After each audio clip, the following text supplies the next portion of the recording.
మా latest videos కోసం మా ఈ తెలుగు న్యూస్ ఛానల్ సబ్స్క్రైబ్ చేసి గంట సింబల్ యాక్టివేట్ చేసుకోండి. రేపే 25 తొలి ఏకాదశి శనివారం. ఈ తొలి ఏకాదశి శనివారంతో కలిసి వచ్చింది. ఇలా ఏకాదశి శనివారం కలిసి రావడం చాలా అరుదుగా జరుగుతుంది. ఎందుకంటే ఏకాదశి అన్నా శనివారం అన్నా ఆ వెంకటేశ్వర స్వామి వారికి ఎంతో ఇష్టం. ఈ రెండు కలిసి వచ్చిన రోజు మామూలుది కాదుగాను. ఈ రోజు ఉదయం మరియు సాయంత్రం స్నానం చేసే నీటిలో ఈ ఒక్కటి వేసుకుని చేస్తే చాలు, 1 గంటలో మీకున్న కష్టాలు, సమస్యలు, దరిద్రాలు పోతాయి. మీ జీవితం మారిపోతుంది. అపమృత్యు దోషాలు దరిచేరవు. ఎందుకంటే ఈ తొలి ఏకాదశి రోజున మనం చేసే స్నానానికి కూడా గొప్ప విశిష్టత ఉంది. ఈ రోజు స్త్రీలు స్నానం చేసే ముందు ముఖానికి కొంచెం పసుపు రాసుకుని స్నానం చేయాలి. ఇలా చేయడం వల్ల సాక్షాత్తు ఆ లక్ష్మీదేవి కటాక్షం కలుగుతుంది. ముఖంలో ఒక మంచి కళ వస్తుంది. అలాగే స్త్రీలు, పురుషులు ఎవరైనా సరే ఈరోజు ఉదయం మరియు సాయంత్రం 2 పూటలా స్నానం చేసే నీటిలో ఈ ఒక్కటి వేసుకుని స్నానం చేస్తే చాలు. కేవలం ఒకే 1 గంటలో మీకున్న కష్టాలు, బాధలు, దోషాలు, దరిద్రాలు అన్నీ పోతాయి. మీ దశ పూర్తిగా తిరిగిపోతుంది. మీ జాతకంలో ఎలాంటి అపమృత్యు దోషాలున్నా సరే అవి మీ దరి చేరవు. అకాల మరణం అనేది మీ దరిదాపుల్లోకి కూడా రాదు. ఈ స్నానం చేయడం వల్ల మీకు అష్టైశ్వర్యాలు సిద్ధిస్తాయి. ఊహించని ధనలాభం కలుగుతుంది. ఎప్పటి నుంచో మిమ్మల్ని వేధిస్తున్న ధన సమస్యలు పూర్తిగా తొలగిపోతాయి. అంతేకాదండోయ్, మీ శరీరానికి కూడా ఒక నూతన ఉత్తేజం వస్తుంది. మీ శరీరంలో ఉన్న రోగాలు, దరిద్రాలు, పీడలు అన్నీ మటుమాయమైపోతాయి. రాజయోగం పడుతుంది. పట్టిందల్లా బంగారంలాగా మారిపోతుంది. మరి ఇంటికి ఈ పవిత్రమైన తొలి ఏకాదశి రోజున మనం స్నానం చేసే నీటిలో ఏమి వేసుకుని స్నానం చేయాలి అనే విషయాన్ని ఇప్పుడు వీడియోలో వివరంగా తెలుసుకుందాం. అంతేకాదు, ఈరోజు ఎలాంటి పనులు అస్సలు చేయకూడదు, కొడుకులు ఉన్నవారు ఏ పరిహారం చేయాలి, ఏ కూడలు అస్సలు తినకూడదు, ఇలా అనేక విషయాలను కూడా తెలుసుకుందాం. ఈ ఒక్క వీడియోతో మీకు ఫుల్ క్లారిటీ వచ్చేస్తుంది. మీరింక ఎక్కడా వెతుక్కోవాల్సినటువంటి అవసరం అనేది లేదు. కాబట్టి వీడియోని ఎక్కడా కూడా స్కిప్ చేయకుండా చివరి వరకు విని వీడియోకు ఒక లైక్ ఇచ్చి కమెంట్ బాక్స్లో ఓం లక్ష్మీ నారాయణాయ నాహ అని కమెంట్ చేసి మాకు సపోర్ట్ చేయండి. రేపు 25వ తారీఖు అంటే శనివారంతో కూడుకుని ఈ తొలి ఏకాదశి వచ్చింది. ఈ తొలి ఏకాదశిని శయన ఏకాదశి అని కూడా పిలుస్తారు. ఈ రోజు చేసే పూజలకు కావచ్చు, అలాగే ఉపవాసాలకు కావచ్చు, చేసే దాన ధర్మాలకు కావచ్చు, కోటి రెట్ల పుణ్య ఫలితం అనేది కలుగుతుంది. ఈ తొలి ఏకాదశి తిథి జూలై 24 ఉదయం 10:07 ప్రారంభమయ్యి జూలై 25 శనివారం 11:55 ముగిసిపోతుంది. గనుక రేపు ఉదయం 11:55 కల్లా ఇంట్లో మీరు పూజ చేసేసుకోవాలి. ఆ తర్వాత పూజ చేసినా ఫలితం రాదు. గుడికి ఎప్పుడు వెళ్ళినా పర్లేదు కానీ పూజ మాత్రం 11:55 కల్లా చేసేసుకోండి. ఈ తొలి ఏకాదశి నాడు చక్కగా ఆడవారు సూర్యోదయానికి ముందుగానే కొద్దిగా త్వరగా ఏచి ఇంటిని, వాకిలిని శుద్ధి చేసుకోవాలి. గుమ్మానికి బయట చక్కగా చీపిరితో ఊడ్చుకుని నీటితో శుభ్రంగా కడుక్కుని ఇంటి ముందు బియ్యపు పిండితో ముగ్గు వేసుకుని పసుపు కుంకుమలనేవి చల్లుకోవాలి. అదే పల్లెటూర్లు అనుకోండి, ఇలా చక్కగా ఆవుపేడతో వాకిళ్ళన్నీ పచ్చగా కల్లాపులు చల్లుకోవడం, పెద్ద పెద్ద ముగ్గులు వేసుకోవడము, పసుపు కుంకుమలు చల్లుకోవడం వలన లక్ష్మీదేవి వెంటనే ఆ ఇంటిని, ఆ యొక్క వాకిలిని చూసి ఆకర్షితురాలయ్యి ఆ ఇంటి లోపలికి అడుగు పెడుతుంది. తొలి ఏకాదశి సందర్భంగా తప్పనిసరిగా ఇల్లు శుద్ధి చేసుకోవాలి. అది ఏ రోజైనా చేసుకోవచ్చు, లేదా 1 రోజు ముందే అయినా చేసుకోవచ్చు. ఇల్లు తుడిచేటటువంటి నీటిలో కాస్తంత రాళ్ళ ఉప్పు, అలాగే కొంచెమంత కర్పూరం అన్నీ కూడా పొడి చేసి వేసి మీరు చక్కగా ఆ నీటితో ఇంటిని తుడుచుకున్నట్లయితే చాలా మంచిది. ఉప్పు నెగిటివిటీని పూర్తిగా తరిమివేస్తుంది. కర్పూరపు సువాసన ఇల్లంతా పరిమళిస్తూ ఉంటుంది. తద్వారా లక్ష్మీదేవి మీ ఇంట్లో స్థిర నివాసం ఉంటుంది. విష్ణుమూర్తికి కర్పూరం అంటే చాలా ఇష్టం. అందులోనూ పచ్చి కర్పూరం అంటే చాలా ప్రీతికరము. కాబట్టి ఈ రోజున ఇంట్లో లక్ష్మీదేవి, విష్ణుమూర్తికి పూజ చేసినప్పుడు చివరిలో హారతిని పచ్చ కర్పూరంతో ఇవ్వటం మర్చిపోవద్దు. పచ్చ కర్పూరంతో ఇవ్వటం వలన మీరు చేసే పూజలకు కోటి రెట్ల పుణ్య ఫలితం అనేది కలుగుతుంది. ఈ రోజున తప్పనిసరిగా ఇంట్లో పాలు పొంగించాలి. పాలు పొంగించడం అనేది అష్టైశ్వర్యాలకు, సుఖ సంతోషాలకు ప్రతీక. ఈరోజు ఉదయాన్నే కొత్త పాత్రలో కానీ లేదా శుభ్రంగా కడిగిన గిన్నెలో కానీ పాలు పోసి తూర్పు ముఖంగా నిలబడి పాలు పొంగించాలి. పాలు ఎలాగైతే పైకి పొంగుతాయో మన ఇంట్లో కూడా సంతోషం, సంపద అలా పొంగి పొర్లుతాయి. ఈరోజు ఇలా పాలు పొంగిస్తే ఇంట్లో ఉన్న కష్టాలన్నీ పోతాయి, దరిద్రమంతా తొలగిపోతుంది. అలాగే ఈ రోజున పసుపు రంగులో ఉన్నటువంటి ఒక నిమ్మకాయని తీసుకొని ఆ నిమ్మకాయని సగభాగానికి కట్ చేసి ఒక నిమ్మ చెక్కకు పసుపు, ఒక నిమ్మ చెక్కకు కుంకుమ అద్దండి. పసుపు శుభానికి, ఎరుపు దిష్టిని తీసేయడానికి బాగా ఉపయోగపడుతుంది. తర్వాత 2 తమలపాకులు తీసుకొని ఆ తమలపాకుల మీద కొంచెం గల్లుప్పు వేసేసి ఈ నిమ్మ చెక్కలను వాటి మీద పెట్టేసి తర్వాత గుమ్మానికి ఇరువైపులా బయట వైపు పెట్టుకోవాలి. అలా పెట్టడం వల్ల మీ ఇంటి మీద ఉన్నటువంటి నరదిష్టి పూర్తిగా తొలగిపోతుంది. అలాగే ఇంకొక నిమ్మకాయని తీసుకొని ఇంకొక పరిహారం చేయాలి. ఇది కొడుకులు ఎవరైతే ఉన్నారో వాళ్ళు మాత్రమే దిష్టి పోవడానికి చేయాలి. ఎందుకంటే కొడుకులున్నవారు చాలా జాగ్రత్తగా ఉండాలి. ఇప్పుడు టైం అనేది అసలు మనకు బాగోలేదు కాబట్టి ఎన్నో ప్రమాదాలు జరుగుతున్నాయి కాబట్టి కొడుకులున్న ప్రతి తల్లి కూడా ఒక నిమ్మకాయ తీసుకొని 4 భాగాలుగా పువ్వులాగా కట్ చేసుకొని ఆ నిమ్మకాయ లోపల రాళ్ల ఉప్పు, 1 స్పూన్ నల్ల ఆవాలు ఈ రెండింటినీ కలిపినటువంటి మిశ్రమాన్ని నిమ్మకాయ లోపల పెట్టాలి. తర్వాత ఒక ప్లేట్ తీసుకొని ఆ ప్లేట్లో కుంకుమ కలిపినటువంటి నీటిని సిద్ధం చేసుకోవాలి. అంటే ఎర్ర నీళ్లు రెడీ చేసుకొని ఆ నీటిలో కొద్దిగా ఉప్పు పోసేసి ఆ ఉప్పు మీద మనం తయారు చేసుకున్న నిమ్మకాయ పెట్టేసి నిమ్మకాయ మీద కర్పూరపు బిళ్ళలు 2 పెట్టేసి మీ యొక్క బిడ్డను గుమ్మానికి బయట అంటే వాకిట్లో తూర్పు ముఖంగా కూర్చోబెట్టి కర్పూరాన్ని వెలిగించి తల్లి దిష్టి తీసేయాలి. ఎందుకంటే మగపిల్లల మీద చెడు దిష్టి అనేది చాలా ఎక్కువగా ఉంటుంది. అంటే పిల్లలు ఎదుగుతుంటే చూడలేక పిల్లలు బాగున్నారని చెప్పి కొందరు ఏడుస్తూ ఉంటారు. చెడు సావాసాలు అంటే ఫ్రెండ్స్ వాళ్ళు వీళ్ళు ఏంటంటే పిల్లల్ని మారుస్తూ ఉంటారు. కొంతమంది కళ్ళు పడుతూ ఉంటాయి. ఇప్పుడు మనం చూస్తున్నట్లయితే వాహన ప్రమాదాలు కూడా చాలా ఎక్కువగా జరుగున్నాయి. బయటికి వెళ్ళినటువంటి మన బిడ్డ క్షేమంగా ఇంటికి రావాలంటే ప్రతి తల్లి కూడా ఈ పరిహారం చేసుకోండి. ఎందుకంటే పరిస్థితులనేవి బయట ఏమాత్రం బాగోలేదు కాబట్టి మగపిల్లలున్న ప్రతి తల్లి కూడా తప్పకుండా ఇలా దిష్టి అనేది తీసేసి మీ బిడ్డలకు కాళ్ళు చేతులు కడిగించి లోపలికి పంపించేసేయండి. తర్వాత వీటిని ఎవ్వరూ తొక్కని చోట పోయండి. రేపు తొలి ఏకాదశి రోజున సాయంత్రం 4 గంటల నుంచి రాత్రి 10 గంటల లోపు ఎప్పుడైనా ఈ పరిహారం చేసుకోవచ్చు. అలా చేయటం వలన మీ బిడ్డ మీద ఉన్న దోషాలు, దిష్టులు అంతా కూడా పోతుంది. ఇక ఈ తొలి ఏకాదశి రోజున పేలాల పిండిని దానితో పాటు మునగాకును కూడా ఏదో ఒక రూపంలో తినాలని పెద్దలు చెప్తున్నారు.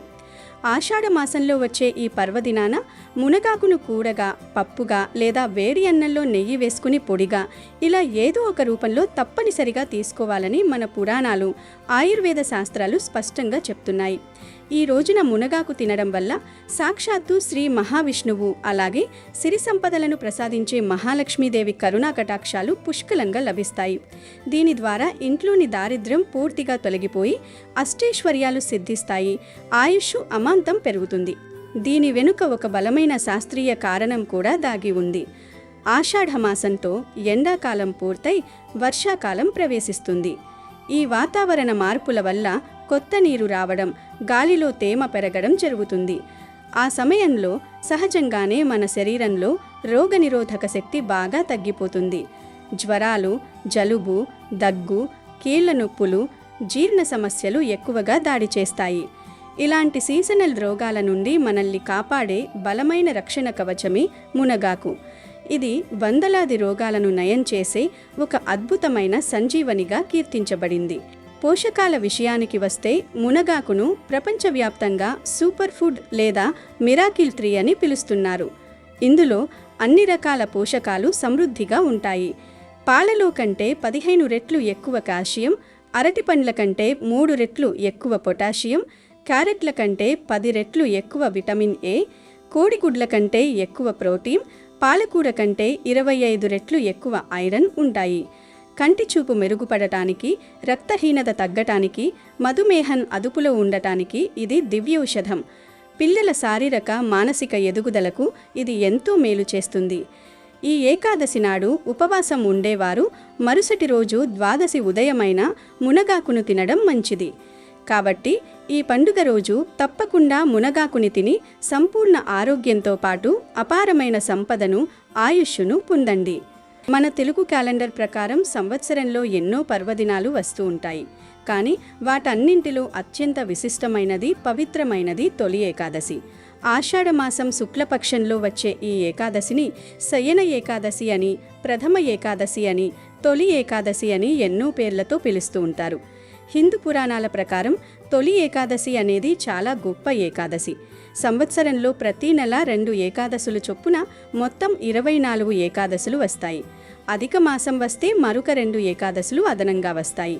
నిజానికి ఏకాదశి తిథి అనేది శ్రీహరికి అత్యంత ప్రీతిపాత్రమైన తిథి. ఆ రోజున ఉపవాసం ఉండి భగవన్నామ స్మరణతో గడిపితే సర్వ పాపాలు తొలగిపోయి మోక్షం సిద్ధిస్తుందని మన శాస్త్రాలు ఘోషిస్తున్నాయి. కానీ నేటి ఆధునిక కాలంలో ఉరుకుల పరుగుల జీవితంలో ఉద్యోగ వ్యాపారాల ఒత్తిడిలో ప్రతి ఏకాదశికి ఉపవాసం ఉండటం అందరికీ సాధ్యపడే పని కాదు. కొందరికి ఆరోగ్య సమస్యలు ఉండవచ్చు, మరికొందరికి సమయాభావం ఉండవచ్చు. అయితే సంవత్సరంలోని ఏ ఏకాదశికి ఉపవాసం ఉండలేనివారు, ఏ వ్రతాలు చేయలేనివారు కేవలం ఈ ఒక్క తొలి ఏకాదశి రోజున ఉపవాసం ఉంటే చాలు, సంవత్సరమంతా వచ్చిన అన్ని ఏకాదశులకు ఉపవాసం ఉన్నంత పుణ్యఫలం వస్తుంది. అంటే ఈ ఒక్కరోజు చేసే ఉపవాస దీక్ష, ఆచరించే నియమం మీకు 365 రోజుల పాటు నిరంతరంగా భగవంతుణ్ణి పూజించినంత శక్తిని, పుణ్యాన్ని ప్రసాదిస్తుంది. అంతటి మహత్తు ఉన్న పర్వదినం కాబట్టే దీనిని తొలి ఏకాదశి అని ఎంతో ఘనంగా జరుపుకుంటారు. అసలు ఈ తొలి ఏకాదశి అంటే సాక్షాత్తు ఆ వైకుంఠవాసుడైన శ్రీ మహావిష్ణువుకు ఎంతో ఇష్టం. ఆ శ్రీకృష్ణ పరమాత్మకు తిరుమల కొండపై కొలువై ఉన్న ఆ ఏడుగొండల స్వామికి ఈ రోజంటే అత్యంత ప్రీతి. పురాణాల ప్రకారం ఈ ఆషాఢ శుక్ల ఏకాదశి రోజుని శ్రీ మహావిష్ణువు క్షీరసాగరంలో శేషతల్పం పైన యోగ నిద్రలోకి వెళ్తాడు. సరిగ్గా 4 నెలల పాటు అంటే కార్తీక శుక్ల ఏకాదశి వరకు స్వామివారు యోగ నిద్రలోనే ఉండి ఆ తర్వాత మేల్కుంటారు. ఈ 4 నెలల కాలాన్ని చాతుర్మాస్య వ్రతమని అంటారు. తొలి ఏకాదశి ఇంట్లోని స్వామివారి ఫోటో ముందు అంటే విష్ణుమూర్తి ఫోటో ముందు కానీ, లేదా వెంకటేశ్వర స్వామి వారి ఫోటో ముందు కానీ, కృష్ణుడి ఫోటో ముందు కానీ, లక్ష్మీ నరసింహస్వామి వారి ఫోటో ముందు కానీ, రాముడి ఫోటో ముందు కానీ పిండి దీపం పెడితే చాలా మంచిది. ఎందుకంటే స్వామివారికి పిండి దీపం అంటే చాలా ఇష్టం. ఏ పిండిలో చిటికెడు పసుపు, కొంచెం బెల్లం, నీళ్లు లేదా పాలు కలిపి ప్రమిద చేసుకొని ఆ ప్రమిదలో ఆవు నెయ్యి లేదా నువ్వుల నూనె పోసి 3 ఒత్తులు వేసి దీపం పెట్టండి. ఇలా మీ ఇష్టాన్ని బట్టి 7 లేదా 5 లేదా 3 లేదా 1 పిండి దీపాన్ని అయినా సరే పెట్టవచ్చు. ఈ పిండి దీపం పెడితే మీ కోరికలు త్వరగా నెరవేరుతాయి అని శాస్త్రాల్లో ఉంది కనుక తప్పక ఈరోజు పిండి దీపారాధన చేయండి. అలాగే ఈ తొలి ఏకాదశి రోజు స్త్రీలు పూజ చేసేటప్పుడు, అలాగే గుడికి వెళ్ళినప్పుడు తప్పనిసరిగా కొన్ని నియమాలు కూడా పాటించాలి. ఈరోజు మీరు పూజ చేసేటప్పుడు తప్పనిసరిగా చేతికి మట్టి గాజులు వేసుకోవాలి. నుదుటిన కుంకుమ బొట్టు పెట్టుకోవాలి. జడ వేసుకొని జడలో పూలు పెట్టుకోవాలి. పెళ్ళైన వారైతే మెడలో తాళి కూడా వేసుకోవాలి. పూజ చేసేటప్పుడు, గుడికి వెళ్ళినప్పుడు కూడా ఈ నియమాలు తప్పక పాటించాలి. లేకపోతే ఫలితం రాదు అని శాస్త్రాల్లో ఉంది కనుక స్త్రీలు మర్చిపోకుండా ఇవి ధరించండి. తొలి ఏకాదశి వ్రతాన్ని చేయాలి అనుకునేవారు దశమి రోజు రాత్రి నుంచి ఉపవాసం దీక్షను ప్రారంభించాలి. ఉపవాసం చేసినా చేయకపోయినా తొలి ఏకాదశి రోజున తెల్లవారుజామునే నిద్రలేచి కాలకృత్యాలు తీర్చుకుని స్నానం చేసి శుభ్రమైన వస్త్రాలు ధరించి నుదుటిన కుంకుమ ధరించాలి. ఆ తర్వాత లక్ష్మీనారాయణుల పటానికి లేదా వెంకటేశ్వర స్వామి వారి పటానికి గంధము, కుంకుమలతో బొట్లు పెట్టి అలంకరించుకోవాలి. ముందుగా ఆచమనం చేసి ఆవు నెయ్యి దీపాన్ని వెలిగించుకోవాలి. తొలి ఏకాదశి అనేది ప్రత్యేక పర్వదినం కనుక విష్ణువును పూజించక ముందు పసుపు గణపతిని చేసి అందులోకి వినాయకుడిని ఆవాహన చేసి ముందుగా పసుపు గణపతికి పూజ చేసి నైవేద్యం సమర్పించాలి. ఆ తర్వాత విష్ణుమూర్తికి తులసి మాలను సమర్పించాలి. విష్ణుమూర్తిని తొలి ఏకాదశి రోజు తులసితో పూజించటం వలన అఖండ ఐశ్వర్యం సిద్ధిస్తుంది. విష్ణుమూర్తికి అలంకరణ అంటే ప్రీతి కాబట్టి మీకు అందుబాటులో ఉన్న రకరకాల పూలతో అలంకరించి ధూప, దీప, నైవేద్యాలతో అలంకరించుకోవాలి. ఇక ఈ తొలి ఏకాదశి రోజు ముఖ్యంగా మహా నైవేద్యాన్ని శ్రీ మహావిష్ణువుకు నైవేద్యంగా పెట్టాలి. అంటే మీరు ఇంట్లో ఏం వండుకుంటే అది పెట్టాలి. ఇలా మహా నైవేద్యం పెడితే ఆ లక్ష్మీనారాయణుల కరుణా కటాక్షాలు తప్పక లభిస్తాయి. దీనితో పాటు పేలాల పిండిని కూడా నివేదన చేయాలి. చాలామంది తొలి ఏకాదశి రోజు కేవలం పేలాల పిండిని మాత్రమే నైవేద్యంగా పెడతారు. కానీ పేలాల పిండి ఒక్కటే కాదు, దానితో పాటు మహా నైవేద్యం కూడా పెడితే లక్ష్మీ పూజల ఫలితం లభిస్తుంది. మీకు ఉండే కష్టాలన్నీ కూడా తొలగిపోతాయి. దరిద్రమంతా కూడా వదిలిపోతుంది. మహా నైవేద్యం అంటే మీరు ఇంట్లో వండుకునే అన్నము, కూర, పప్పు ఇలా మీరు ఏం వండుకుంటే అవి డైరెక్ట్గా గిన్నెలతో తీసుకుని వెళ్ళి నివేదన చేసేయండి. ఆ తర్వాత ఆ ఆహారాన్నే ప్రసాదంగా స్వీకరించి తినండి. అలాగే ఈరోజు పేలాల పిండిని కూడా తప్పనిసరిగా తినండి. ఇలా నైవేద్యం పెట్టిన తర్వాత విష్ణు సహస్రనామాలు చదవాలి, లేదా 108 సార్లు ఓం నమో నారాయణాయ అనే మంత్రాన్ని జపించాలి. చివరిలో హారతి చూపించాలి. ఇది తొలి ఏకాదశి పూజా విధానం. ఈ పవిత్రమైన రోజున కొన్ని వస్తువులను మనం పొరపాటున కూడా కొనుగోలు చేసి ఇంటికి తీసుకురాకూడదు. ఈ తొలి ఏకాదశి రోజున కొన్ని వస్తువులు కొని ఇంటికి తీసుకురావడం వల్ల ఇంటికి దరిద్రం పట్టుకుంటుంది. ఈ తొలి ఏకాదశి నాడు ఇనుపతో చేసిన వస్తువులను, అలాగే కత్తులు, చాకులు, కత్తెరలు, సూదులు, మేకులు వంటి పదునైన వస్తువులను అస్సలు కొనుగోలు చేయకూడదు. అత్యంత పవిత్రమైన ఈ ఏకాదశి నాడు వీటిని ఇంటికి తెస్తే కుటుంబంలో అకారణ కలహాలు, ఆర్థిక నష్టాలు వస్తాయి.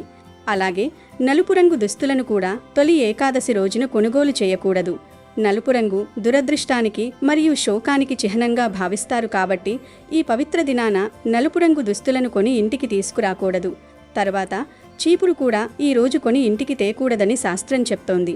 చీపురు లక్ష్మీదేవికి ప్రతీక అయినప్పటికీ విష్ణుమూర్తి నిద్రలోకి వెళ్లే ఈ శయన ఏకాదశి లాంటి పర్వదినాన కొత్త చీపురును ఇంటికి తీసుకురావడం వల్ల ధన వ్యయం విపరీతంగా పెరుగుతుంది.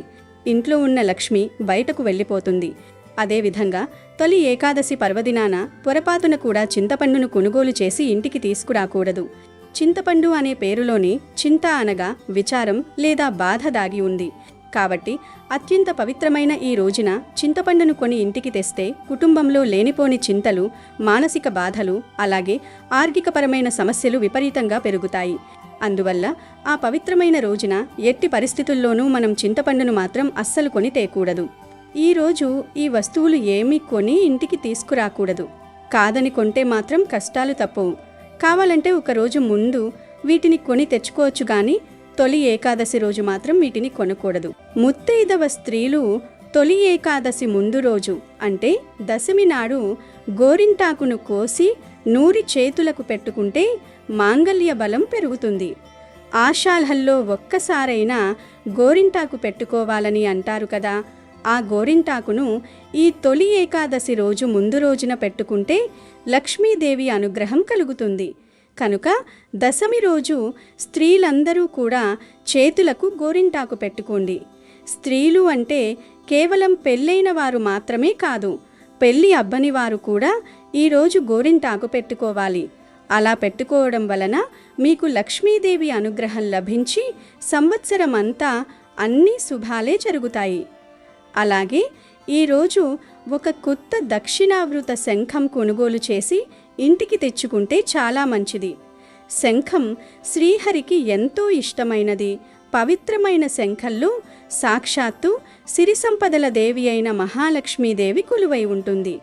అందుకే ఇంట్లో శంఖం లేనివారు తొలి ఏకాదశి రోజు శంఖాన్ని ఇంటికి తెచ్చుకుని పూజ చేస్తే మన జీవితంలో ఎదుర్కొంటున్న కష్టాలు, తీరని బాధలు అన్నీ పూర్తిగా దూరమవుతాయి. ఈ పవిత్రమైన రోజున శంఖం తీసుకురావడం వల్ల ఇంట్లో ఉన్న ప్రతికూల శక్తులు తొలగిపోయి సానుకూల ఆధ్యాత్మిక శక్తి ప్రవేశిస్తుంది. దరిద్రం పారద్రోలబడి గృహంలో ఎల్లప్పుడూ సుఖశాంతులు, ప్రశాంతత నెలకొంటాయి. ముఖ్యంగా ఈ రోజున శంఖాన్ని తెచ్చుకుని దానిలో నీళ్లు పోసి ఆ నీటిని తీర్థంగా తీసుకున్న లక్ష్మీనారాయణుల సంపూర్ణ అనుగ్రహం కుటుంబంపై ఉండి అష్టైశ్వర్యాలు, సిరి సంపదలు నిశ్చయంగా సిద్ధిస్తాయి. కాబట్టి తొలి ఏకాదశి రోజున ఇంటికి శంఖాన్ని తెచ్చుకుని శుభాలను పొందండి. అదేవిధంగా ఈ తొలి ఏకాదశి రోజు తులసి మొక్క మొదట్లో కొన్ని పాలు పొయ్యండి. అలా పొయ్యడం వలన ఇంట్లోని ఆర్థిక సమస్యలు పోతాయి. చాలామంది తెలియక తొలి ఏకాదశి రోజు తులసి మొక్కకు నీళ్లు పోస్తుంటారు. కానీ ఈ ఏకాదశి రోజు తులసి మొక్క ఉపవాసం ఉంటుంది అని శాస్త్రాలు చెప్తున్నాయి. అందుకే ఈరోజు తులసికి నీళ్లు పొయ్యకూడదు, పాలు పొయ్యాలి. అది కూడా 2 చుక్కలు మాత్రమే పోసి ఒక దండం పెట్టుకుంటా సంవత్సరం అంతా మీకు బాగా కలిసి వస్తుంది. ఈ తొలి ఏకాదశి పర్వదినాన్ని పేలాల పండుగ అని కూడా ఎంతో మంది పిలుస్తుంటారు. ఈ పవిత్రమైన రోజున శ్రీ వెంకటేశ్వర స్వామికి పేలాల పిండిని నైవేద్యంగా సమర్పించి కుటుంబ సభ్యులంతా ప్రసాదంగా స్వీకరించడం వల్ల ఆయురారోగ్యాలు, సకల శుభాలు సిద్ధిస్తాయి.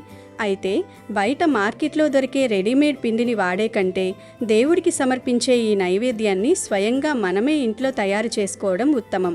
ఇందుకోసం ముందు రోజే జొన్నలను తెచ్చుకొని నూనె వేయకుండా దోరగా వేయించి పేలాలుగా చేసుకోవాలి.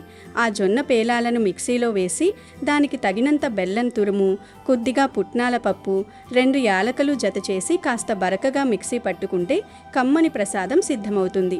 ఒకవేళ మీకు జొన్నలు దొరకని పక్షంలో వాటికి బదులుగా మొక్కజొన్న గింజలను కూడా ఉపయోగించి ఇదే పద్ధతిలో స్వామివారికి ఎంతో ఇష్టమైన ఈ పేలాల పిండిని చాలా సులువుగా తయారు చేసుకోవచ్చు.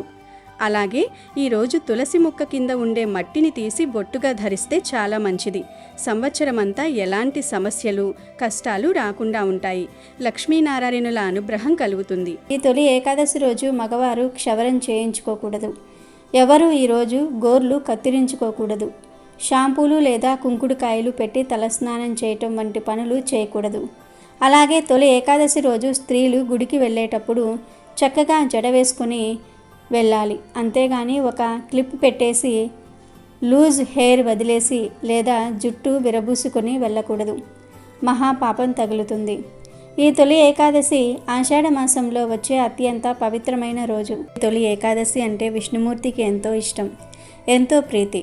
ఈ తొలి ఏకాదశి రోజు ఎవ్వరూ కూడా నల్లటి రంగు వస్త్రాలు ధరించకూడదు. అంతేకాదు ఈ తొలి ఏకాదశి రోజు ఎవరితో గొడవలు పడకూడదు. భార్య, భర్తలు, పిల్లలు ఇలా ఎవరితో వాదనలకు దిగకూడదు. ఎందుకంటే ఇది పరమ పవిత్రమైన ఏకాదశి. ఏకాదశి అంటే 11 అని అర్థం. 5 జ్ఞానేంద్రియాలు, 5 కర్మేంద్రియాలు, ఒక మనసు. ఈ 11 ఉంటేనే మన జీవితం ముందుకు నడుస్తుంది. ఈ 11 ఇంద్రియాలను పవిత్రంగా ఉంచుకోవటం, అదుపులో ఉంచుకోవటమే ఏకాదశి. నాలుక, ముక్కు, చెవి, కన్ను, చర్మం ఈ 5 జ్ఞానేంద్రియాలు. వీటి వలనే మనకు సెన్స్ తెలుస్తుంది.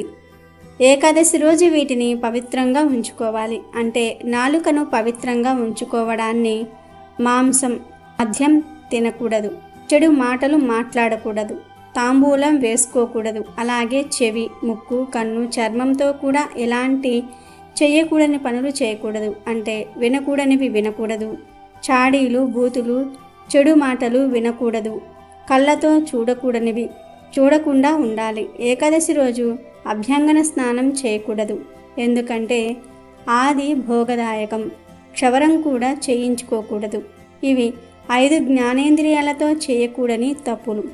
ఇక కర్మేంద్రియాల విషయానికి వస్తే వాక్కు, చేతులు, కాలు, మలద్వారం, మూత్రద్వారం ఈ 5 కర్మేంద్రియాలు. ఈ కర్మేంద్రియాలతో కూడా ఎటువంటి తప్పులు చేయకూడదు. అంటే పరులను నిందించకూడదు, బాధ పెట్టకూడదు. పాషాండులతో చర్చలకు, వాదనలకు దిగకండి. అలాగే దశమి రాత్రి నుండి ద్వాదశి రోజు పారణ చేసే వరకు బ్రహ్మచర్యం పాటించాలి. ఇలా ఈ తప్పులు చేయకుండా ఉండగలిగితే గనుక జ్ఞానేంద్రియాలు, కర్మేంద్రియాలు, మనసు ఇవన్నీ పవిత్రంగా ఉంటాయి. కనుక తొలి ఏకాదశి రోజు భార్యాభర్తలు కలవకూడదు. ఇప్పుడు చెప్పుకున్న పనులేమీ చేయకూడదు. అలాగే నెలసరిలో ఉన్న ఆడవారు ఏకాదశి వ్రతాన్ని చేయకూడదు. మహాపాపం చుట్టుకుంటుంది. అలాగే తొలి ఏకాదశి రోజు ఇంటిని క్లీన్గా ఉంచుకోవాలి. ఈ తప్పులు చేశారంటే మాత్రం ప్రజలకు ఫలితం రాదు. మీ ఇంటికి కూడా అస్సలు మంచిది కాదు. అరిష్టం చుట్టుకుంటుంది. కనుక తొలి ఏకాదశి రోజు ఎవ్వరూ ఈ తప్పులు చేయకండి. తొలి ఏకాదశి రోజు గోవు కనిపిస్తే ఆ గోవుకి ప్రత్యేకమైన ఆహారం పెట్టి ఈ మాట అంటే చాలు మీ దశ మారిపోతుంది, ఘోర నరకాలు తప్పుతాయి, రాజయోగం పడుతుంది, తరతరాలకి తరగని ఐశ్వర్యం వస్తుందని శాస్త్ర పండితులు చెబుతున్నారు. ఈ తొలి ఏకాదశి రోజు గోవు కనిపిస్తే అంటే ఇంటి దగ్గర కావచ్చు, గుడిలో కావచ్చు, రోడ్డు మీద కావచ్చు, ఆ గోవుకు పూజలు చేయండి. ఆవు మీ ఇంటికి వచ్చినా లేదా మీరే ఆవు దగ్గరికి వెళ్ళినా ముందు ఆవుకు పూజ చేయండి. ఇలా తొలి ఏకాదశి రోజు ఆవును పూజిస్తే నరక బాధలు తప్పుతాయి. ప్రత్యేకించి ఈరోజు ఆవుకు పాలకూర, బీట్రూట్ కలిపి తినిపించాలి. లేదా పాలకూర, బెల్లం కలిపి తినిపించాలి. పాలకూరను తినిపించడం వలన దోషాలు తొలగిపోతాయి. ఎలాంటి దోషాలైనా సరే పోతాయి. మీ మనసులోని కోరికలు నెరవేరుతాయి. ఇలా ఈరోజు ఆవుకు పాలకూర తినిపించి ఆ ఆవు చెవిలో మీ కోరికను చెప్పుకోండి. ఆవుకు నమస్కారం చేసుకుని మీ సమస్యలు పోవాలని దండం పెట్టుకోండి. పాలకూర కట్ట, 2 కట్టలు, 5 కట్టలు, 10 కట్టలు, ఇలా మీ స్తోమతను బట్టి ఎంతైనా సరే తినిపించవచ్చు. ఆవు ఎంత పాలకూర తింటే అంత పాలకూరను పెట్టండి. పాలకూరను అలా ఒట్టిగా కాకుండా బెల్లంతో గాని బీట్రూట్తో గాని కలిపి పెట్టాలి. అలా పెట్టడం వలన పేదరికం పోతుంది, నరక బాధలు పోతాయి. ఎంతో పవిత్రమైన ఈ తొలి ఏకాదశి రోజు అందరూ ఉపవాసం ఉంటారు. మరి ఈ ఉపవాసం ఎలా చేయాలి? ఉపవాసం చేసే సమయంలో ఏమైనా తినవచ్చా? గుడికి వెళ్తే ప్రసాదం పెడితే తినవచ్చా? అసలు ఉపవాసం ఉండలేని వారు ఏం చేస్తే ఉపవాసం చేసిన దానికన్నా 1000 రెట్ల ఫలితం వస్తుంది అనే విషయాల గురించి ఈరోజు మనం ఈ వీడియోలో వివరంగా తెలుసుకుందాం. ఏకాదశి అంటేనే ఉపవాస దీక్ష గుర్తుకు వస్తుంది. పైగా తొలి ఏకాదశిని హిందువులు మొదటి పండుగగా జరుపుకుంటూ ఉంటారు. ఈ రోజు ఉపవాసం ఉంటే మరింత మంచిదని చెప్తూ ఉంటారు. ఉపవాసం పాటించడానికి ఒక పద్ధతి ఉంది. తొలి ఏకాదశి రోజు ఉపవాసం ఉండాలి అనుకునేవారు అంతకు ముందు రోజున దశమి రాత్రి నిరాహారంగా ఉండాలి, లేదా లైట్ ఫుడ్, అల్పాహారం లాంటివి తీసుకోవాలి. మన జీర్ణ వ్యవస్థను ఏకాదశి ఉపవాసానికి సిద్ధం చేయటమే ఈ ఆచారం వెనుక ఉన్న అంతరార్థం. ఇక తొలి ఏకాదశి రోజు బ్రహ్మ ముహూర్తంలో నిద్రలేచి తలస్నానం చేయాలి. ఆ రోజంతా ఏమీ తినకుండా నిష్టగా ఉపవాసం ఉండాలి. ఏమీ తినకుండా ఉండలేని వారు పాలు పండ్లు తినవచ్చు. అవి కూడా చాలవు అనుకునేవారు ఒక్కపూట భోజనం చేసి ఏకభుక్తం ఉండవచ్చు. ఇలా ఈ 3 పద్ధతుల్లో ఏదో ఒక విధంగా ఏకాదశి ఉపవాసం ఉండాలి. ఈ ఉపవాసం జాగరణలతో తొలి ఏకాదశి రోజు గడిచిన తర్వాత మర్నాడు అనగా ద్వాదశి రోజు తెల్లవారుజామున దగ్గరలోని ఆలయాలను దర్శించుకోవాలి. ఆ తర్వాత ద్వాదశి పారణ చేయాలి. పారణ అంటే ఏదైనా తినాలి. ద్వాదశి రోజు కూడా లైట్ ఫుడ్ తింటే మంచిది. ఎందుకంటే తొలి ఏకాదశి రోజు ఉపవాసం ఉండటం వలన జీర్ణ వ్యవస్థ నెమ్మది అవుతుంది. ఒకేసారి దానికి ఆహారం అందించటం అంత మంచిది కాదు. అందుకే ద్వాదశి రోజు అతిగా భుజించకూడదు. ఇక ఈ తొలి ఏకాదశి రోజు ఉపవాసం ఉన్నవారు గుడికి వెళ్ళినప్పుడు పేలాల పిండి ప్రసాదం ఇస్తే తినవచ్చు. గుడిలోనే కాదు, ఇంటి దగ్గర కూడా ఈరోజు పేలాల పిండిని ప్రసాదంగా భావించి తినవచ్చు. అందులో ఏమీ దోషం లేదు కనుక ఉపవాసం ఉండేవారు ఈరోజు ప్రసాదం తినవచ్చు. ఇక ఉపవాసం ఉండే ఓపిక లేనివారు, అనారోగ్య సమస్యలు ఉన్నవారు తొలి ఏకాదశి రోజు ఉపవాసం ఉండకపోయినా పర్వాలేదు. కానీ ఉపవాసం ఉండి తొలి ఏకాదశి ఎప్పుడెప్పుడు అయిపోతుందా అని ఎదురు చూస్తే అది ఫలితాన్ని ఇవ్వదు. కనుక ఉపవాసం ఉండలేని వారు అన్నం కాకుండా మిగతావన్నీ తినండి. ఏమీ తినకుండా ఉండలేని వారు సంతోషంగా ఏదో ఒకటి తిని విష్ణువును ఆరాధించండి. మనస్ఫూర్తిగా విష్ణువును పూజించండి. దైవనామ స్మరణ చేసుకోండి. ఇలా సంతోషంగా ఏదో ఒకటి తిని విష్ణువును ఆరాధిస్తే ఉపవాసం ఉన్నదానికన్నా అధిక ఫలితం వస్తుంది. 1000 రెట్ల ఎక్కువ ఫలితం పొందుతారు. ఎందుకంటే ఇక్కడ మనసు ఇంపార్టెంట్. మన మనసును సంతోషంగా భగవంతుడి మీద లగ్నం చేయటమే ఉపవాసం. ఇలా కాకుండా కఠిన ఉపవాసం ఉండి కూడా భగవంతుడి మీద మనసు లగ్నం చేయలేకపోతే ఈ ఉపవాసం వ్యర్థమే అవుతుంది. కాబట్టి కావలసినవి తిని కూడా ఆ భగవంతుడి మీద మనసును లగ్నం చేయగలిగితే ఉపవాసం చేసి విష్ణువును పూజించిన దానికన్నా 1000 రెట్ల ఎక్కువ ఫలితం వస్తుంది. అంతేగాని బాధపడుతూ ఉపవాసం ఉండవద్దు. అది విష్ణువుకు నచ్చదు. నేను భోజనం చేయలేదు అని అనుకుంటూ విష్ణువును పూజిస్తే భగవంతుడికి నచ్చదు, మీకు కూడా మంచిది కాదు. తొలి ఏకాదశి రోజు దుర్భాషలు ఆడకుండా జాగ్రత్తగా ఉండండి. ఇలా తొలి ఏకాదశి రోజు మనస్ఫూర్తిగా మనసుకు సంతృప్తి కలిగే విధంగా ఉపవాసం ఉంటే మీరు ఏమీ తినకుండా ఉపవాసం ఉన్నా దానికన్నా అధిక ఫలితం వస్తుంది. ఇక ఈ ఉపవాసం ఎవరు ఉండకూడదు అనే విషయానికి వస్తే 8 ఏళ్లలోపు పిల్లలు, 80 ఏళ్లు దాటిన వృద్ధులు, అనారోగ్యంతో బాధపడుతున్నవారు, షుగర్, బీపీ వంటి దీర్ఘకాలిక వ్యాధులు ఉన్నవారు, శ్రామికులు, కర్షకులు, ఉద్యోగానికి తప్పక వెళ్ళవలసిన వారు ఉపవాసాన్ని ఆచరించుకున్నా దోషం లేదు అని పురాణాలే పేర్కొంటున్నాయి. ఈ ఏకాదశి ప్రజలలో ఉండే చైతన్యానికి ప్రతీక. ఈరోజే శ్రీ మహావిష్ణువు యోగనిద్రలోనికి వెళ్తాడు. యోగనిద్ర అంటే భూమిపై రాత్రి సమయాలు పెరుగుతున్నాయని చెప్పడానికి సూచన. అంటే ప్రజలలో నిద్రా సమయాలు పెరుగుతాయన్నమాట. వానాకాలంలో వచ్చే మొదటి ఏకాదశి కనుక దీనిని తొలి ఏకాదశి అని లౌకికంగా చెప్తూ ఉంటారు పండితులు. ఏకాదశి అంటే 11, 5 జ్ఞానేంద్రియాలు, 5 కర్మేంద్రియాలు, మనసు కలిపి మొత్తం 11. వీటిని మనిషి తన అధీనంలోనికి తీసుకువచ్చి వాటన్నిటినీ ఒక్కిటిగా చేసి అప్పుడు దేవుడికి నివేదన చెయ్యాలి. దీని వలన మనిషికి సహజంగా అలవడే బద్ధకం దూరమవుతుందని, రోగాలు దరిచేరకుండా ఉంటాయని, ఇంద్రియ నిగ్రహం పెరుగుతుందని ఒక నమ్మకం. విష్ణుమూర్తి యోగనిద్రలోనికి వెళతాడని పెద్దలు చెప్పగానే నిజంగానే దేవుడు నిద్రపోతాడా అని ఒక సందేహం కలుగుతుంది. విష్ణువు అంటే సర్వవ్యాప్తి అని అర్థం. అంటే విష్ణువు అనే పదానికి అంతర్లీనంగా సూర్యుడు అని అర్థం అన్నమాట. ఇప్పటి వరకు ఉత్తర దిక్కుగా ప్రయాణించిన సూర్యుడు ఈ రోజు నుంచి దక్షిణ దిక్కుకు వాలుతాడు. అంటే ఈరోజు మొదలుగా దక్షిణ దిక్కుగా ప్రయాణిస్తాడు. దానినే సాధారణ పరిభాషలో నిద్రపోవటం అని అభివర్ణించారు. మహిమాన్వితమైన ఈ ఏకాదశి పర్వదినాన వ్రతాన్ని ఆచరిస్తే సూర్య చంద్ర గ్రహణములలో భూమి దానాలిచ్చినంత, అశ్వమేధయాగం చేసినంత, 60,000 సంవత్సరాలు తపస్సు చేసినంత పుణ్యం లభిస్తుందని ఏకాదశి వ్రత మహత్యాన్ని గురించి మన పురాణాలు చెప్తూ ఉన్నాయి. ఇక ఈ తొలి ఏకాదశి రోజు ఆడవారు, మగవారు, పిల్లలు, పెద్దలు అందరూ గుర్తుపెట్టుకుని ఎరుపు లేదా పసుపు ఈ 2 రంగుల్లో ఏదో ఒక రంగులో ఉండే దుస్తులు ధరిస్తే చాలా మంచిది. ఇలా తొలి ఏకాదశి రోజు ఈ రంగుల్లో ఉండే దుస్తులు ధరిస్తే సంవత్సరమంతా కలిసి వస్తుంది. లక్ష్మీనారాయణుల అనుగ్రహం కలుగుతుంది. పట్టిందల్లా బంగారంలాగా మారుతుంది.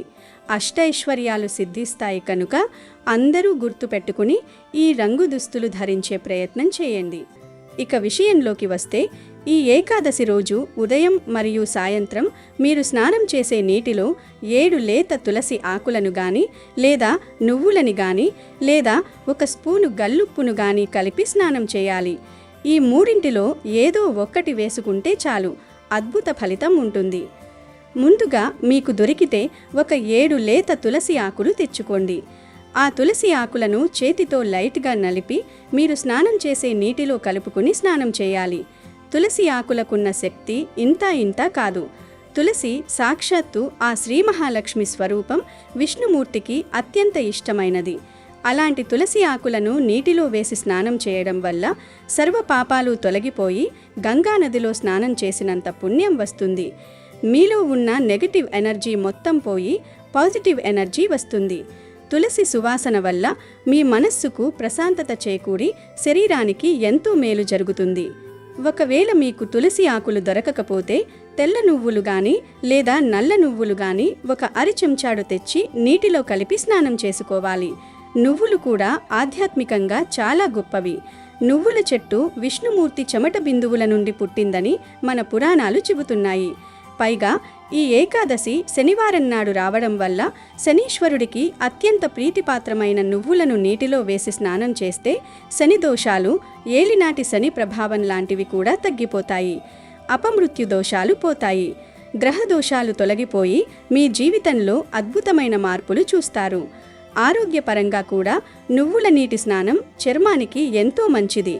ఇక మీకు తులసి ఆకులు, నువ్వులు ఈ 2 అందుబాటులో లేకపోతే కనీసం కొంచెం గల్లుప్పును మీరు స్నానం చేసే నీటిలో కలుపుకొని స్నానం చేయండి.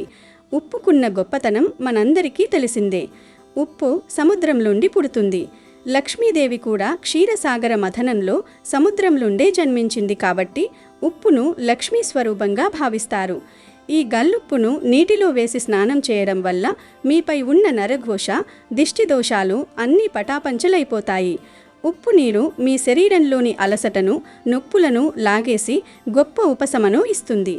ఈ విధంగా ఈ తొలి ఏకాదశి రోజు ఉదయం సాయంత్రం తులసి, నువ్వులు, గల్లుప్పు ఈ మూడింటిలో నుండి ఏదో ఒకటి నీటిలో కలిపి స్నానం చేసుకుంటే చాలు. మీ కష్టాలు, బాధలు, దోషాలు అన్నీ కేవలం 1 గంటలోనే పోతాయి. మీ దశ పూర్తిగా తిరిగిపోతుంది. ఎలాంటి అపమృత్యు దోషాలు ఉన్నా పోతాయి. అకాల మరణం దరిచేరదు. మీకు అష్టైశ్వర్యాలు సిద్ధిస్తాయి. విశేషమైన ధనలాభం కలుగుతుంది. అలాగే సమస్త ధన సమస్యలు పోతాయి. ముఖ్యంగా మీ శరీరానికి నూతన ఉత్తేజం వస్తుంది. శరీరంలోని రోగాలు, దరిద్రాలు, పీడలు అన్నీ తొలగిపోయి మీరు ఆనందంగా, ఆరోగ్యంగా ఉంటారు.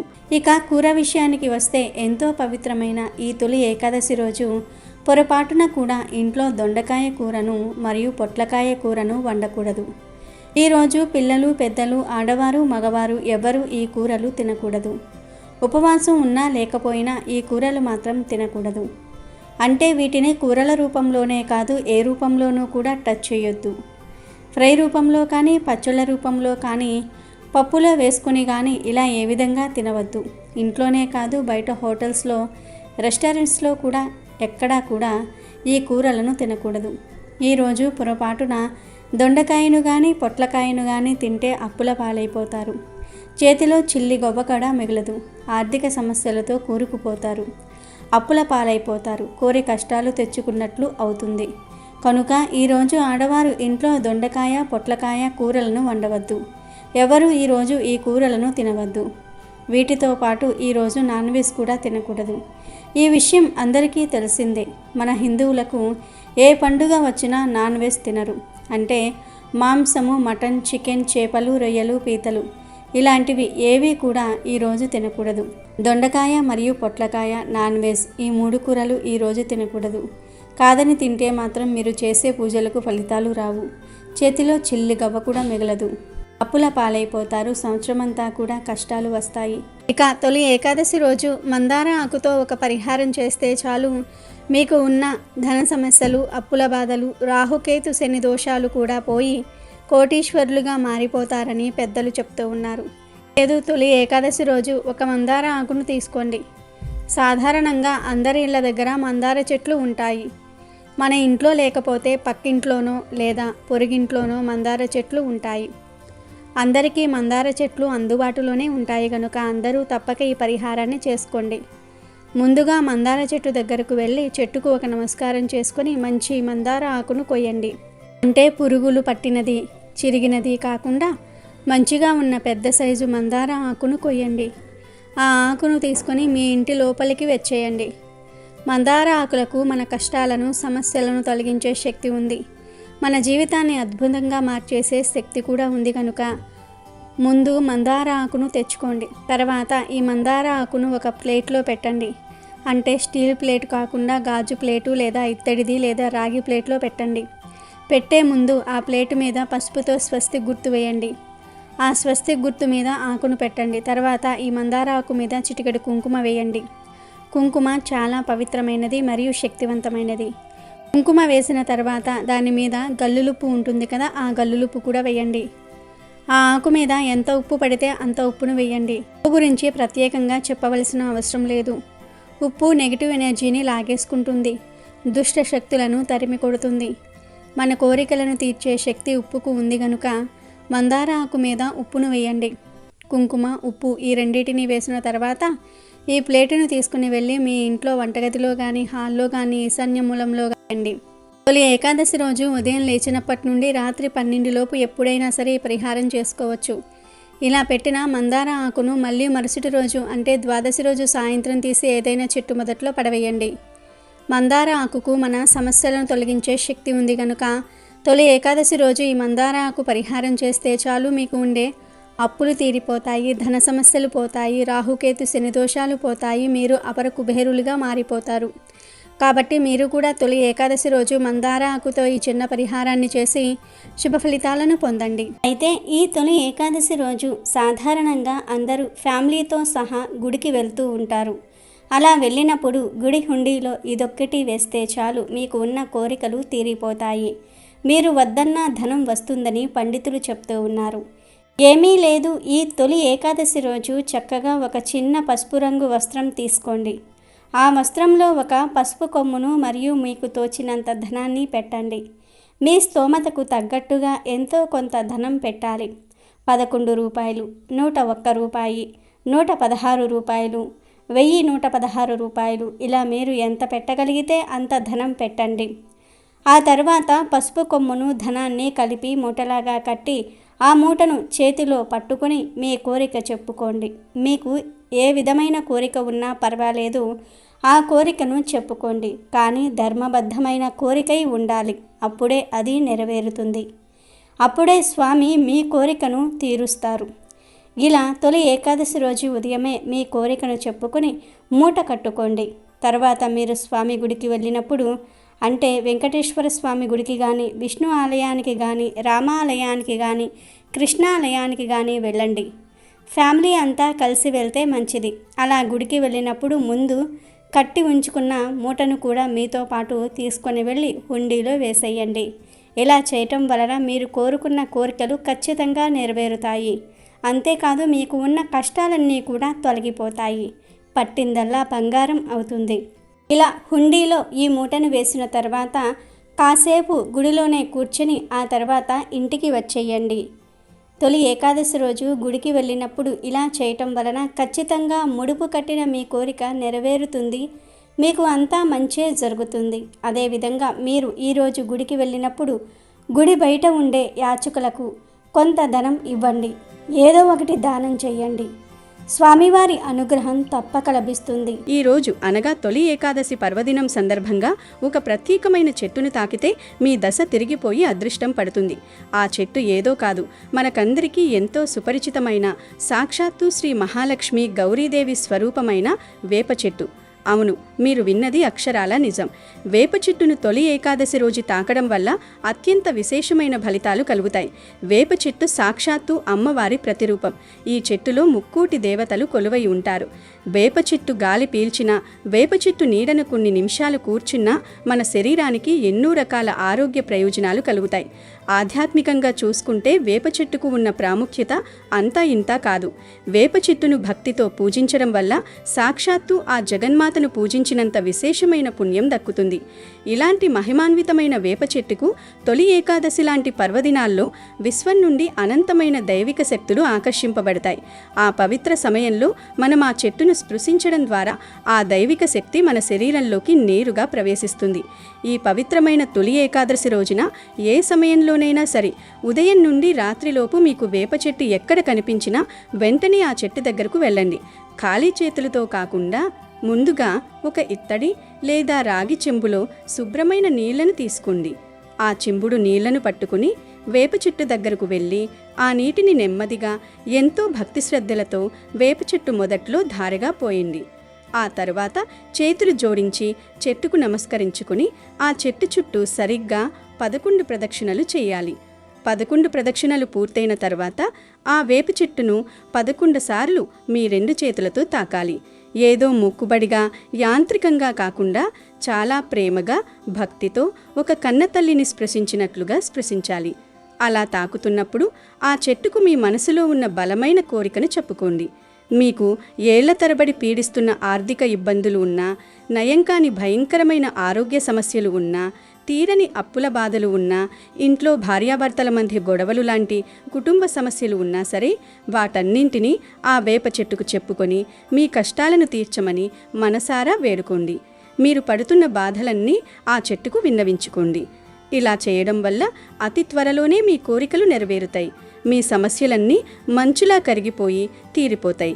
ఇలా వేప చెట్టును తాకి మీ కోరికలు చెప్పుకున్న తర్వాత వెంటనే హడావుడిగా అక్కడి నుంచి వెళ్ళిపోకూడదు. కనీసం ఒక 5 నిమిషాల పాటు ఆ వేప చెట్టు కింద ఎంతో ప్రశాంతంగా కూర్చోవాలి. చెట్టు కింద కూర్చున్నప్పుడు కళ్ళు మూసుకుని ప్రశాంతంగా భగవంతుణ్ణి ధ్యానించండి. వేప చెట్టు నుండి వచ్చే చల్లని గాలిని ఆస్వాదిస్తూ మీ శ్వాస మీద పూర్తి ధ్యాస పెట్టండి. ఆ 5 నిమిషాలు మీలోని ప్రతికూల శక్తులన్నీ పూర్తిగా తొలగిపోయి మీ శరీరమంతా సానుకూల శక్తులు నిండుతున్నట్లుగా భావించండి. ఆ తర్వాత నెమ్మదిగా అక్కడి నుంచి లేచి చెట్టుకు మరొక్కసారి నమస్కరించుకొని మీ ఇంటికి వెళ్ళాలి. ఏ వేప చెట్టునైనా తాకవచ్చా అనే సందేహం మీ అందరికీ రావచ్చు. దీనికి ఎలాంటి కఠినమైన నియమాలు లేవు. గుడిలో ఉండే వేప చెట్టు అయినా సరే, మీ ఇంటి దగ్గర ఉండే వేప చెట్టు అయినా సరే, లేదా మీరు ప్రయాణిస్తున్నప్పుడు రోడ్డు మీద ఎక్కడైనా కనిపించే వేప చెట్టు అయినా సరే, ఇలా ఎక్కడైనా సరే మీకు అనుకూలంగా ఉన్న ప్రదేశంలో వేప చెట్టును మీరు తాకవచ్చు. స్థలంతో ఎలాంటి సంబంధం లేదు. మీ భక్తి శ్రద్ధలే ఇక్కడ అత్యంత ముఖ్యం. ఎక్కడ ఉన్న వేప చెట్టు అయినా సరే దాని శక్తి, దాని పవిత్రత ఒక్కటే అని మీరు గ్రహించాలి. తొలి ఏకాదశి రోజున మీరు కఠినమైన ఉపవాసం ఉన్నా లేకపోయినా, ఇంట్లో పెద్దగా పూజలు వ్రతాలు చేసినా చెయ్యకపోయినా ఇలా ఒక్కసారి వేప చెట్టును తాకితే చాలు, మీకు మరణానంతరం శాశ్వతమైన వైకుంఠ ప్రాప్తి కలుగుతుంది. మీ జీవితంలో ఉన్న కష్టాలు, భరించలేని రోగాలు, మానసిక బాధలు, దరిద్రం అన్నీ శాశ్వతంగా సమసిపోతాయి. మీరు ఊహించని రీతిలో విపరీతమైన ధనలాభం కలుగుతుంది. వ్యాపారాల్లో నష్టాలు పోయి ఎనలేని లాభాలు వస్తాయి. ఉద్యోగంలో ప్రమోషన్లు వస్తాయి. నిరుద్యోగులకు మంచి ఉద్యోగ అవకాశాలు లభిస్తాయి. ఆడవారికి దీర్ఘ సుమంగలు ప్రాప్తం కలుగుతుంది. మొత్తానికి జీవితంలో మీకు అష్టైశ్వర్యాలు సిద్ధిస్తాయి. మీ ఇల్లంతా సిరి సంపదలతో తులుతూగుతుంది. బంగారం కొనుక్కునే యోగాలు కూడా వస్తాయి. కాబట్టి ఈ తొలి ఏకాదశికి అందరూ ఈ విధంగా వేప చెట్టును తాకి శుభ ఫలితాలను పొంది సంతోషంగా జీవించండి. అమెజాన్లో బెస్ట్ డిస్కౌంట్స్ కోసం వీడియో డిస్క్రిప్షన్లో లింకు ఉంది, చూడండి. అలాగే మా టెలిగ్రామ్ ఛానల్ సబ్స్క్రైబ్ చేసుకోండి.